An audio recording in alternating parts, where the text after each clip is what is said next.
Hello, today we look how to process complex JSON and how to react to changes. As always, I use a small GameFeature plugin that I created to add the information to the standard template. And you see if I start it, I connect somehow to a Neo4J kernel and I have two actor components being initialized and used. So how do we do it? I will continue doing the presentation that we started in the last video. So we installed Neo4J, we connected via Blueprint, and today we look what do we do actually with the results we get from that connection. How can we convert a JSON string into something that we can use in Unreal Engine? So we will pass an indicator to the standard HTTP request. We will build our header like we saw in the last video. This indicator will be a query indicator because we only use one routine actually to query the database and have to know what's coming back. We will process the response, moving this big JSON string into something that is an array of unreal objects, and we will use an event dispatcher to inform any observers on that query so that there are actually results that can be connected. Here down you see the URL of the presentation if you want to also have a look there. If you go to that plugin, first thing, what kind of plugins do you actually need for the whole thing?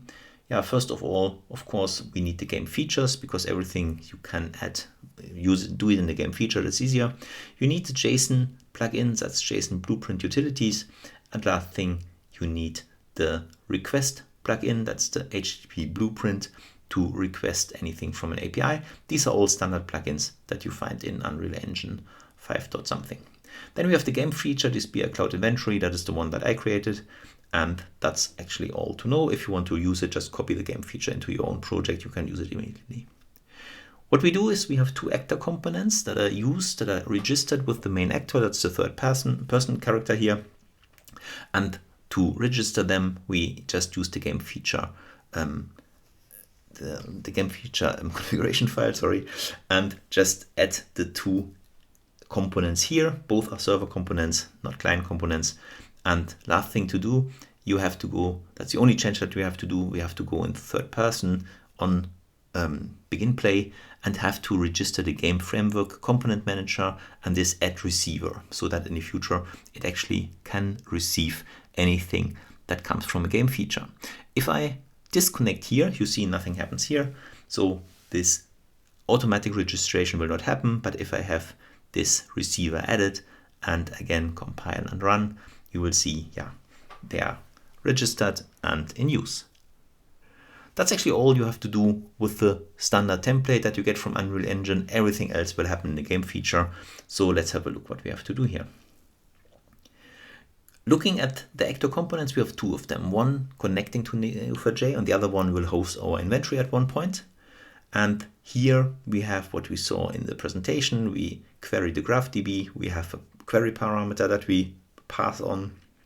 We have this event dispatcher that allows other blueprints to observe what we are doing and react as soon as data are there. And then we have this process response where we have to move this huge string that we get back into something that we can actually work on. In this case, a kind of response object. That is what we will get back. These are the functions that we can use.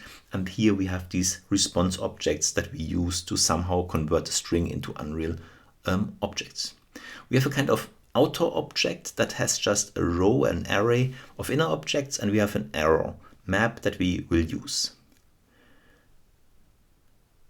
The inner objects, these response objects, that is mostly two maps of strings. So one for meta information, one for the data itself. So you always get back strings and we are not casting them here. That is something you should do in a later step. At the moment, we are just concerned to get all the string maps back and being saved here. So looking here at the response, we will get on the first level of JSON results and errors. Arrow can be empty if we don't have errors. Results are interesting for us. We get some columns with column names because it's a kind of table structure that we get here. And then we have the data. The data is actually what we are interested in, and both are split into rows and into meta information. Here I have an extract of this data, just querying all the nodes that are currently in Neo4j for me. And here you see it, the results and the arrows are on the lowest level. And here bookmarks we can ignore for the moment, we don't need that. But the results, looking at that, you have the column information, it's just one column called n here. And then we have data, and the data are actually the objects that we need to extract here. And each of these objects is split into row information and meta information. Row information, meta information, about 160. In this case, can be much more. Meta information is key value pairs. Same goes for the row information. JSON is not casted, so everything is string at this point. Casting it in something meaningful is something we would have to do in later steps. For the moment, we just want to have the strings in a map that we can access. We have a couple of JSON functions available: has field, get field names, and get JSON string. These are the four that we use. Actually, we don't need a has field. We iterate over field names, and that is enough for us. Here are the two options, the objects that we will use, the response and the response object. Interesting now what to do with the string that we get back to come to something that we actually can use. So now let's have a look how to convert a string into JSON objects. The first thing, we convert the string that we get into a JSON object, load JSON from string, and let's see if that is working out, report the error. And at the very end, we will get back one single response object. And that is actually the first thing that I have to construct, because that will be filled, the array in it will be filled with all the inner objects from the data that we get per row. The other thing that this outer object has is a map of arrows. That is the first thing we should extract. So let's go down here, get field name, get field arrow with the field name arrows. Then we iterate over the response. That's normally an array of 1. We know that it's just message and code that we will get from here as keys. That is exactly what we then add to the arrow map. The value is coming from this get field with the field name being message and code.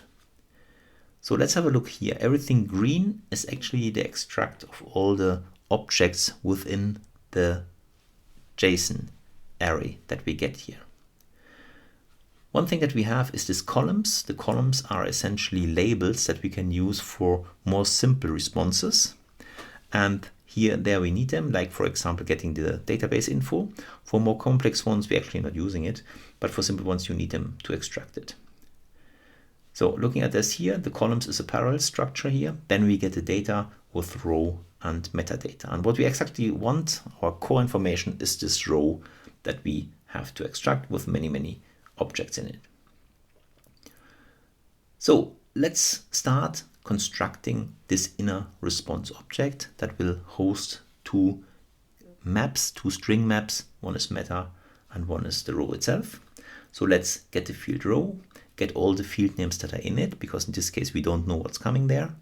If it's not empty, we iterate over it, get the field, the value of the field for each of them, and then add it to the rows map, with the key being the field name and the value being everything we get from this get field. That goes quite well for more complex objects that we get. Most of the queries will return exactly that. There are also more simple ones, like for example the database information. There you have one level less, and here you need the columns to query the field information. So if you see you don't get this more complex object back, you just ask for all the column keys and get the information then back and put that into rows. So rows will be filled after that.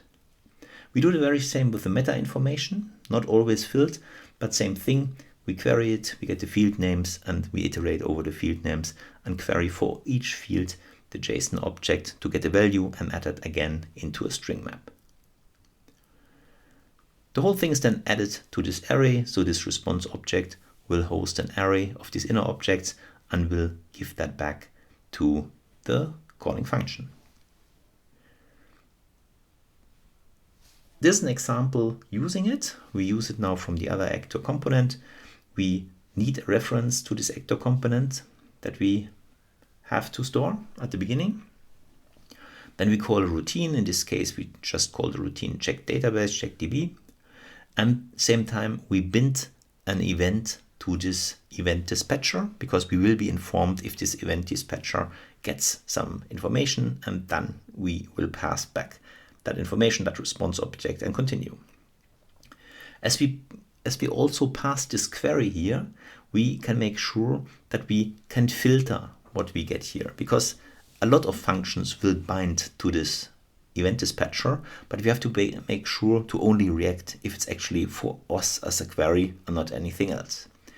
If we are successful here and we get a response back and it is actually for our query, we immediately unbind it, we don't need it anymore, and proceed with what we ever get here. If you look at the inventory component where I fired that one, the first thing, as I say, is initializing and registering this GraphDB component, and then we can fire this test connection and go from there. So last step, using that object, in this case our DB info response, we get the GraphDB response. We know there's a rows map where we can find a couple of keys with their values. We query these keys and fill our object to print it. This is really for demo only. You normally should take that object and initialize with it, let's say DB info object or whatever, where you cast everything and can use it really the whole time. This string matching, that is something that we only do, let's say, as a first step. Second step would really be casting into an object that has all the values in their right format. Let's have a look at the object, how it comes here, what we kind of expect. So here we have this response object. In there is an array of smaller inner objects. In that array we have exactly one here in this case, because we just get one object back for the DB info query. We have the rows map with 3 values in it, name, versions, and keys. Versions and edition. And that is exactly what we query here. We don't have any errors, so that is what we do here. As I said, possible, but definitely normally you would take this inner object, you would initialize another object, let's say a DB info object in this case with it, and then work from there. So this is something that we can do the next time. I think the principles like how to query and how to parse a JSON string and how to use things like dispatchers to process it, that was the important part here. Really moving that into something that we have to use for inventory and continuing that is something for the next videos. I hope it was interesting. Thank you very much. Bye.